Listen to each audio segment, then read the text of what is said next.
లో 3,174 కోట్ల రూపాయలు ఆగస్టులో జమ చేశాం. రెండో విడత 3,135 కోట్లు మీ అకౌంట్లో జమ చేశాం. మీకు ఏదైనా అనుమానం ఉంటే మీ బ్యాంక్ అకౌంట్ ఒకసారి చెక్ చేసుకోండి. ఇప్పుడే అందరికీ డీబీటీ వచ్చిందా లేదా? సెల్ ఫోన్లు ఉన్నోళ్ళందరూ చేలు పైకి ఎత్తండి. ఓకే, బ్యాంక్ అకౌంట్ వాళ్ళు కూడా చేలు పైకి ఎత్తండి. ఉంటే ఒకసారి చెక్ చేసుకొని నాకు చెప్పండి. వచ్చిందా? వచ్చింది అని వాళ్ళు చేలు పైకి ఎత్తండి. మా రైతు కూడా టెక్నాలజీ వాడుతున్నాడు. అందుకే ఈరోజు చాలా ముఖ్యమైన విషయం, అది కూడా నేను మాట్లాడతాను.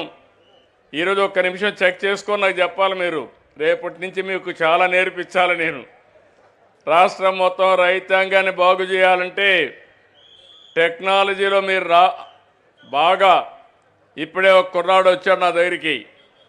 ఇప్పుడే వచ్చి Avinash royal Pasupuleti founder CEO company పెట్టాడు, స్కిల్ రేస్ అని. నేను 10 మందికి ఉద్యోగాలు ఇస్తాననే పరిస్థితికి వచ్చాడు. రైతులు కూడా ఆ స్థాయికి చేరాలి. అందుకే ఈ కార్యక్రమంలో మీరు చూస్తే ఇప్పుడే ప్రధానమంత్రి గారు మాట్లాడారు. మీరు ఆ విషయం గుర్తుపెట్టుకోవాల్సిన అవసరం ఉంది. దానికంటే ముందు 46,85,838 మంది అన్నదాతలకి 14,000 చొప్పున ఈ కూటమి ప్రభుత్వం మీ అకౌంట్లో జమ చేశాం. ఇంకొక 6,000 మూడో విడతలో వేస్తాం. మన రాష్ట్రంలో మీరు చూస్తే ఆర్థిక విధ్వంసం జరిగింది, అభివృద్ధి ఆగిపోయింది, వెసులుబాటు లేని పరిస్థితి.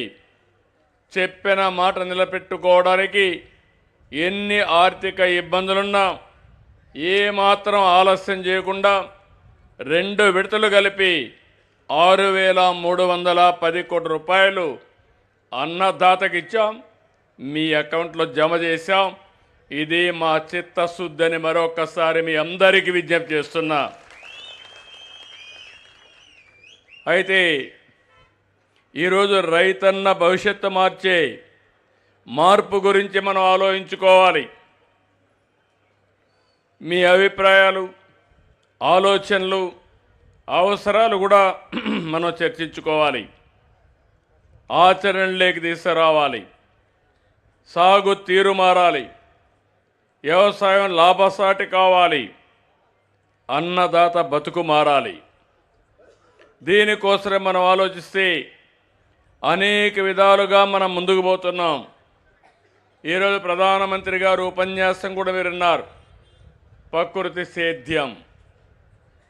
రాబోయే రోజుల్లో ప్రకృతి సేద్యం ఏ దేశం కానీ ఏ రాష్ట్రం కానీ ముందుంటే ఆ రాష్ట్రానిదే భవిష్యత్తు. అప్పుడే రైతు సమస్యలకు పరిష్కార మార్గం. నేను అందుకనే మీ అందరికీ ఒక సూచన చేస్తున్నా. నేను ఎప్పుడు కూడా ఒక సంస్కరణలకు నేను నాంది పలుకుతాను. ఈ రైతులంతా కూడా నేను కూడా ఒక రైతు బిడ్డ. చిన్నప్పుడు మా నాన్న వ్యవసాయం చేస్తూ ఉంటే నేను కూడా పోయి సహకరించిన వాడిని.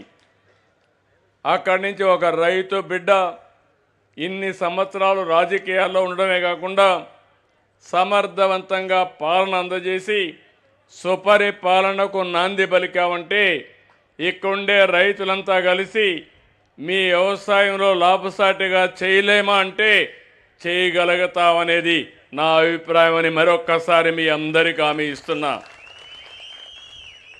అందుకే ఈరోజు నేను ఒకటి ఆలోచించింది, ఒక 5 ప్రిన్సిపల్స్ ఇవి, పంచసూత్రాలు లేకుంటే పంచమంత్రాలు, మీరు ఏమనుకున్నా పర్వాలేదు.